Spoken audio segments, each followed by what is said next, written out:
BC రాజ్యాధికార సమితి. ఇలా నా రంగారెడ్డి డిస్టిక్లో బడగు బలహీన వర్గమైనటువంటి ఒక ఎస్సీ కుటుంబము, ఒక నా బీసీ కుటుంబము నేలమట్టమైంది. మొత్తం మృత్యువాత పడ్డాయి. వీళ్ళంటే చనిపోయి శవాలయ్యారు. మరి సీఎం రేవంత్ రెడ్డి గారు, నువ్వు బతికుంటే శవాన్వైనవా? ఎట్లా అనుకుంటున్నావు నువ్వు? అసలు ఏంది మారణకాండ? నీ యొక్క జవాబుదారీతనం ఏంది? రైతులనేమో ఆ రక్తం జల్లుమన్నావు, ఏం గడ్డి తింటున్నావు? మరి నువ్వేమన్నా కళ్ళ కనబడతలేదా? ఇది ఎవరిని అడగాలి?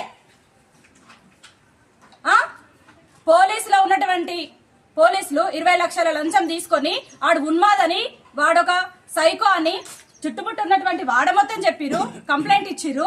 వాళ్ళంత దారుణంగా ఉంటే మీరు ఇచ్చినటువంటి పనిష్మెంట్ ఏంది సార్? సస్పెండ్ చేస్తావా? నీ ఇంట్లో చచ్చిపోతే ఇట్లనే ఉంటుందా? ఇప్పటి వరకు నువ్వు ఎందుకు స్పందించవు? ఏం నువ్వు శవమైనవా? నీకు తెలుస్తలేదా? అంటే మా బడుగు బలహీన వర్గాల పైన, మా మహిళల పైన కనీసం ఏడుస్తేందుకు ఇంట్లో ఒక మనిషి లేరు.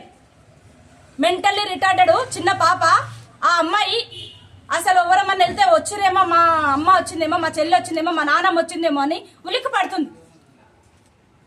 ఆమె దగ్గరకు వచ్చి ఒకసారి కనులారా చూడు, మానవత్వం అనేది నీ లోపల ఏమైనా ఉంటే మేల్కొంటావు. ఏం రక్షణ లేదా మాకు? ఎందుకు ఇలా తయారైతుంది? వాడు ఒక వైన్స్ బాటిల్ తెచ్చుకొని తాగి అక్కడ పెట్టి ఆ విధంగా పాల్పడ్డాడు, హత్యలకు పాల్పడ్డాడు.